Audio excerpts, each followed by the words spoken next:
Shalom saudara terkasih dalam Tuhan Yesus. Pada pagi hari ini kita akan merenungkan kebenaran firman Tuhan sebelum kita memulai aktivitas kita.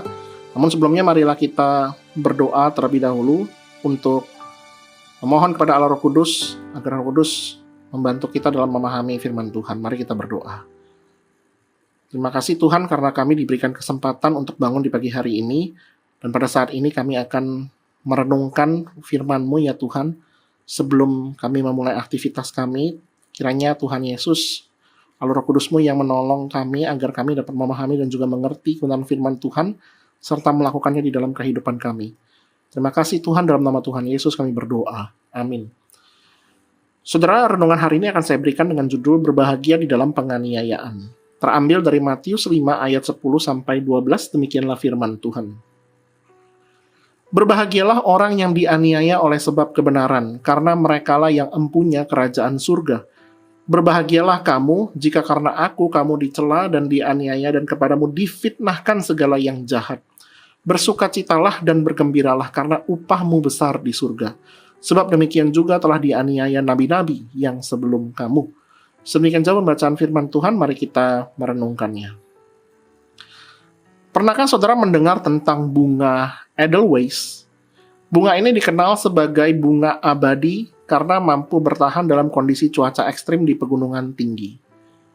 Edelweiss tumbuh di antara bebatuan, melawan angin kencang dan dinginnya salju. Justru karena tantangan itulah, bunga Edelweiss itu menjadi simbol keabadian dan keteguhan. Nah, seperti bunga Edelweiss yang bertahan di tengah badai, orang-orang percaya dipanggil untuk tetap teguh di tengah aniaya dan tantangan. Matius 5 ayat 10-12 mengingatkan kita bahwa ada kebahagiaan sejati di balik setiap penganiayaan yang kita alami demi nama Kristus. Ketika Yesus menyampaikan khotbah di bukit, dia berbicara kepada banyak orang yang datang dengan berbagai latar belakang. Mereka adalah orang-orang yang lelah, tertindas, dan mencari pengharapan. Di tengah ajaran Yesus yang penuh dengan kelembutan, Tuhan Yesus mengucapkan kata-kata yang mungkin mengejutkan banyak orang. Berbahagialah orang yang dianiaya oleh sebab kebenaran. Bagi para pendengar, konsep berbahagia dalam penganiayaan tentu tidak mudah dimengerti. Bahkan juga untuk kalangan orang-orang yang ada hidup di zaman ini. Bagaimana mungkin penderitaan bisa berujung pada kebahagiaan? Namun Tuhan Yesus mengajarkan bahwa kebahagiaan sejati tidak diukur dari kenyamanan duniawi, melainkan dari perspektif kerajaan Allah. Di dalam ayat ini Tuhan Yesus menggunakan kata berbahagia yang berarti diberkati atau sangat diberkati.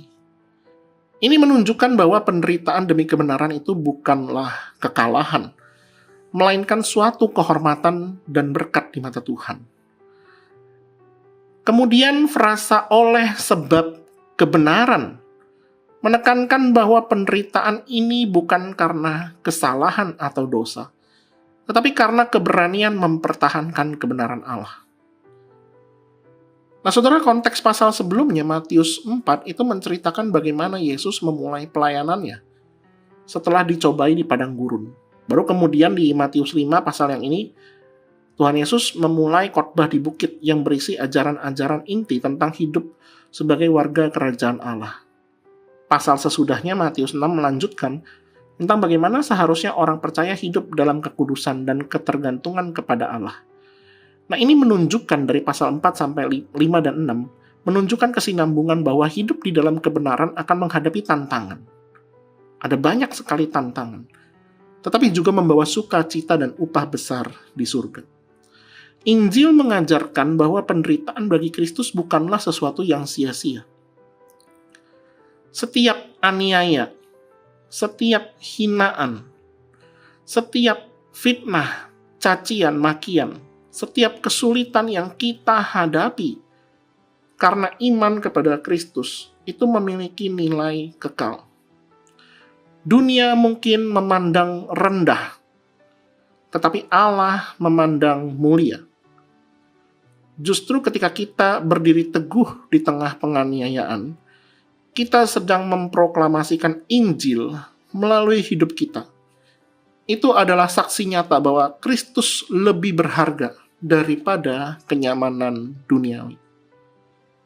Saudara, seperti yang saya sebutkan di awal, bunga Edelweiss itu bertahan di dalam badai salju karena akarnya yang kuat dan juga tahan banting.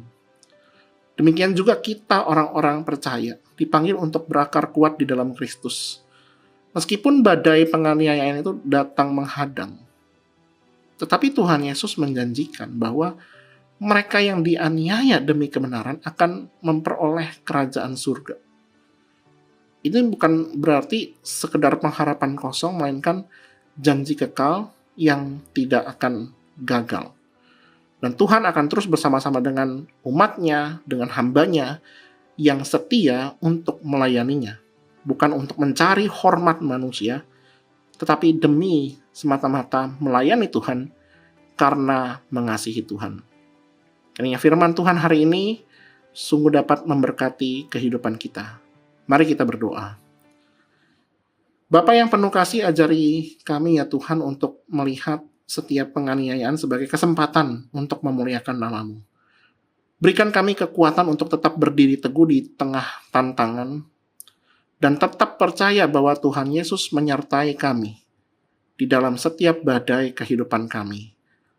Sekalipun kami menghadapi tantangan, tetapi tekad kami tetap kuat agar dikuatkan, supaya kami memuliakan nama Tuhan. Terima kasih Tuhan, di dalam nama Tuhan Yesus kami berdoa. Amin.